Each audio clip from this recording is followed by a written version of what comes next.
Hello everyone, welcome to R S code help. तो आज से हमारा पाइथन का प्रोग्रामिंग सीरीज स्टार्ट हो रहा है और ये हमारा combination of Hindi and English दोनों होने वाला है, तो आप समझ लो।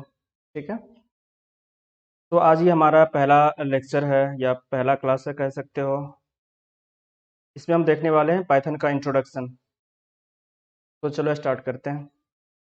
सबसे पहले हमें जो हमारे माइंड में क्वेश्चन उठता है, अराइज होता है कि व्हाट इज प्रोग्रामिंग लैंग्वेज। हम क्या सीख रहे हैं अभी? पाइथन प्रोग्रामिंग लैंग्वेज सीखने वाले हैं, तो इसलिए हमें ये समझना होगा कि प्रोग्रामिंग लैंग्वेज कहते किसे हैं या फिर होता क्या है।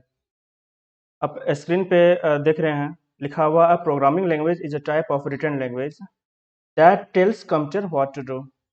इसका इतना सा मतलब है कि हम प्रोग्रामिंग लैंग्वेज के थ्रू हम कंप्यूटर को इंस्ट्रक्ट करते हैं या फिर हम बताते हैं कि भाई आपको ये काम करना है। हम क्या करते हैं? इंस्ट्रक्शन देते हैं।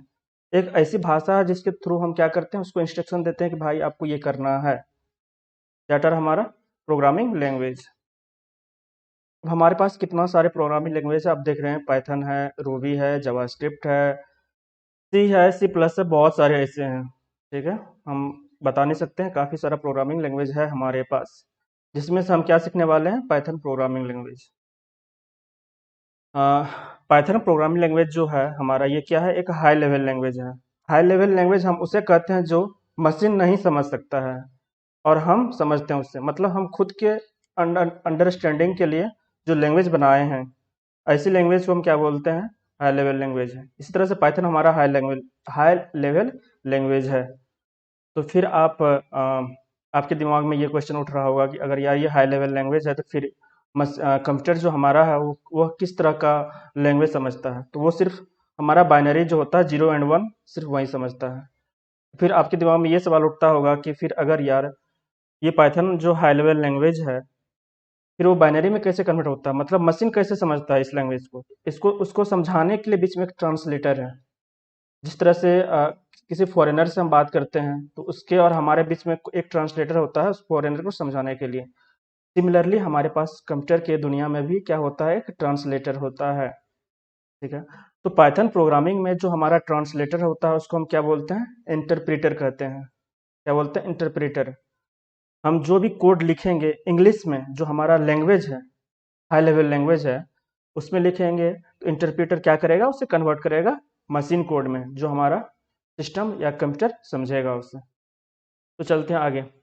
आप समझ गए होंगे कि प्रोग्रामिंग लैंग्वेज किसे कहते हैं। उसके बाद हमारा सेकेंड जो पॉइंट है वह है what is Python programming language. मैंने आपको बता दिया, फिर भी ओवरव्यू देता हूँ एक बारी। Python is a widely used general purpose. क्या ये हमारा जनरल पर्पस प्रोग्रामिंग लैंग्वेज है? फिर अब आपके दिमाग में ये सवाल उठ रहा होगा कि जनरल पर्पस क्या होता है? जनरल पर्पस कहने का मतलब ये है कि आप पाइथन प्रोग्रामिंग से आप एक वेबसाइट भी बना सकते हो, एक मशीन लर्निंग का मॉडल ही बना सकते हो, एक एआई बना सकते हो, आप किसी भी तरह का सॉफ्टवेयर बना सकते हो, विंडोज़ के लिए, लिनक्स के लिए, किसी भी तरह का सॉफ्टवेयर आप बना सकते हो। इसलिए हम इसे क्या कहते हैं? आप वेब स्क्रैपिंग में भी इसे यूज़ कर सकते हो, आप आईओटी में यूज़ कर सकते हो। आईओटी मतलब इंटरनेट ऑफ थिंग्स में भी यूज़ कर सकते हो। तो इस प्रकार आप कह सकते हो कि पाइथन जो है एक तरह से जनरल पर्पस के लिए हम यूज़ कर सकते हैं। ठीक है, अगर इसका हिस्ट्री आप देखोगे तो इसे जो बनाया गया था एट फर्स्ट टाइम 1991 में। ठीक है, अ, उसके बाद फर्दर इसको जो मतलब कंटिन्यूसली जिसे जो डेवलप कर रहा है, पाइथन फाउंडेशन करके है हमारा एक ऑर्गेनाइजेशन है, उसको क्या कर रहा है? संभाल रहा है। और ये ओपन सोर्स है, आप भी इसमें कंट्रीब्यूट कर सकते हैं, आप भी इससे बेहतर बना सकते हैं पाइथन को। कोई भी बेहतर बना सकता है क्योंकि ये ओपन सोर्स है।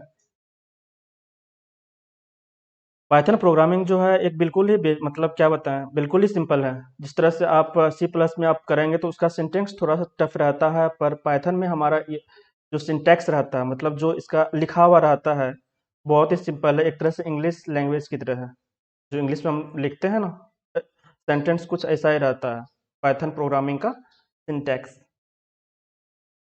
अब आपके दिमाग में ये सवाल उठ रहा होगा कि हमें पाइथन ही क्यों सीखना है? भाई हमारे पास बहुत सारा प्रोग्रामिंग लैंग्वेज है, जैसे मैंने आपको पहले बताया, फिर हमें पाइथन ही क्यों सीखना है? आपके पास एक मोटिव तो होना चाहिए सीखने का। ठीक है, तो सबसे बड़ा मोटिव ये है कि जनरल पर्पस प्रोग्रामिंग लैंग्वेज, आप इस प्रोग्रामिंग लैंग्वेज से आप किसी भी तरह का सॉफ्टवेयर बना सकते हैं। सबसे पहला यही है। सेकंड बात करें तो ये क्या है, ऑब्जेक्ट ओरिएंटेड प्रोग्रामिंग लैंग्वेज है। अब आपके दिमाग में सवाल उठ रहा होगा कि भाई ये ऑब्जेक्ट ओरिएंटेड क्या होता है, तो हम आपको बताएंगे आगे और अच्छे से। बस अभी बस समझ लो ये वर्ड को कि ऑब्जेक्ट ओरिएंटेड नाम का कुछ है इसमें, ठीक है। एंड सेकंड क्या है, ये प्रोसीड्यूरल पैराडिग्म को भी फॉलो करता है। दैट मीन्स ये फंक्शनल प्रोग्राम को भी अ, मतलब फंक्शनल वे में भी ये प्रोग्राम को लिख सकता है। तो मतलब दोनों ही तरीके से आप प्रोग्रामिंग कर सकते हैं, ऑब्जेक्ट ओरिएंटेड एंड फंक्शनल, दोनों ही तरीके से। अब इसको आप आगे अच्छे से समझ सकते हैं, अगर हम आपको बताएंगे आगे तो अभी आपको समझ में नहीं आएगा, ठीक है।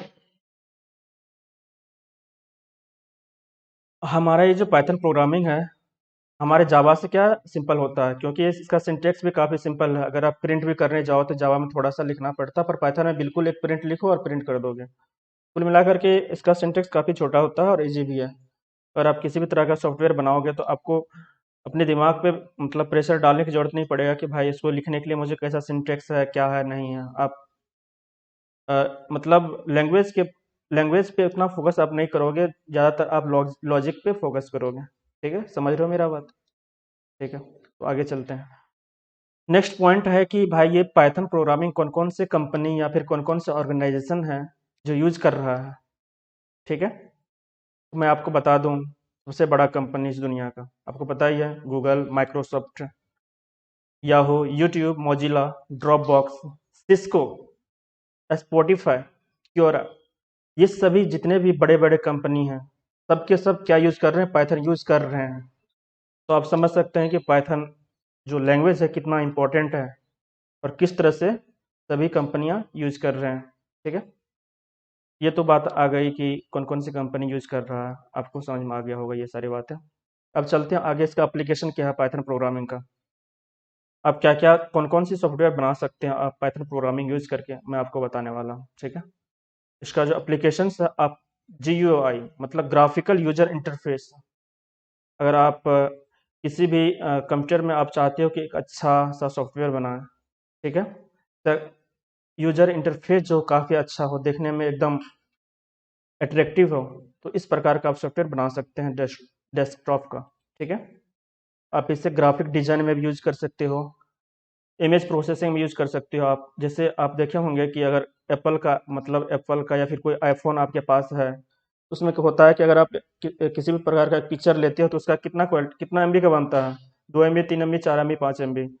वहीं आप किसी भी फ़ोन ले लो, वीवो का, ओप्पो का, किसी भी प्रकार का फ़ोन लो, अगर उसमें कैप्चर करोगे तो उसका जो क्वालिटी बनता है लगभग जो उसका साइज़ होता है लगभग 30 MB, 35 MB का होता है। तो आईफोन में इतना कम क्यों बन रहा है, क्योंकि उसके अंदर क्या होता है, इमेज प्रोसेसिंग का फीचर दिया हुआ रहता है, ठीक है।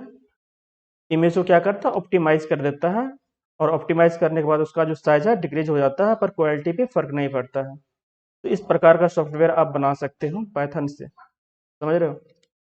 अगर आपको किसी भी प्रकार का गेम बनाना है तो आप गेम भी बना सकते हो, गेम या फिर साइंटिफिक कैलकुलेटर या साइंटिफिक कैलकुलेशन किसी भी प्रकार का बनाना है तो आप बना सकते हो। फिर उसके बाद आता है वेबसाइट बनाना। सच्ची बात है, हम आपको इस सीरीज में वेबसाइट बनाना सिखाएंगे भी।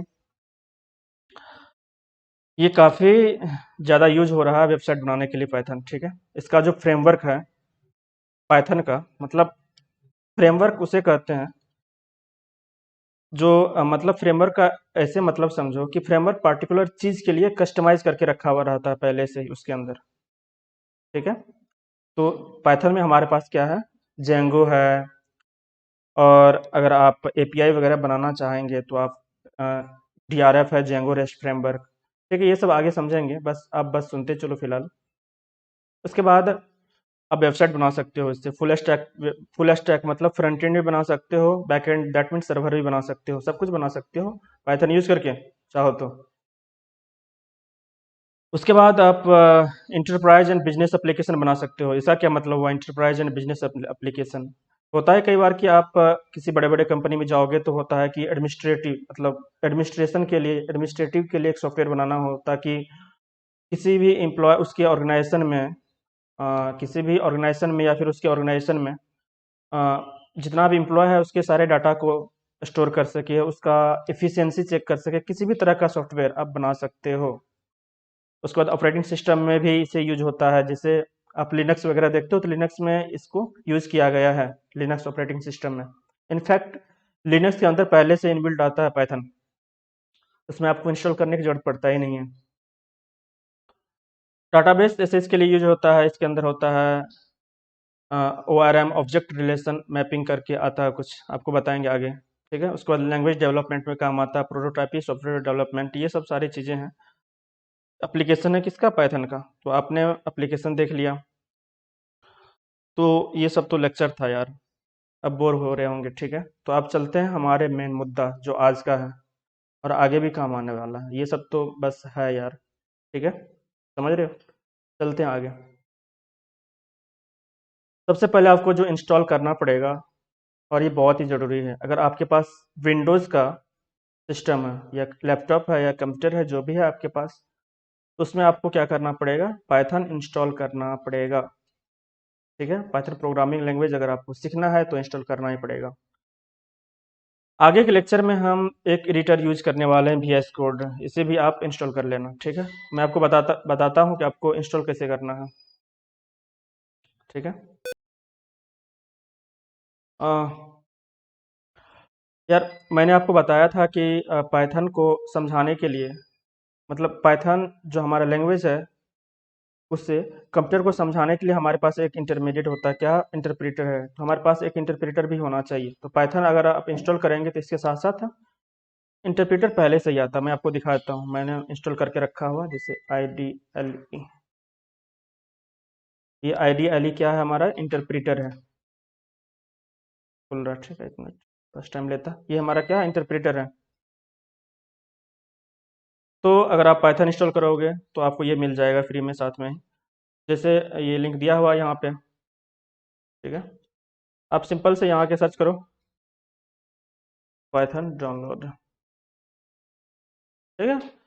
यहाँ पर आने के बाद फर्स्ट जो हमारा आता है सर्चिंग में, ये खोलो। उसके बाद खोलने के बाद यहाँ आपको दिख रहा होगा,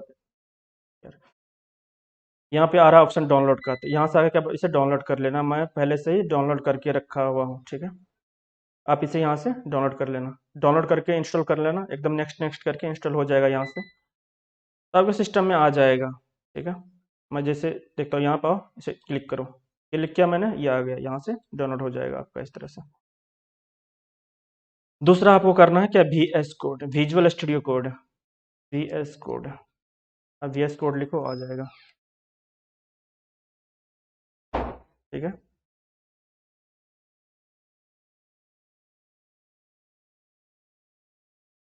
VS कोड है,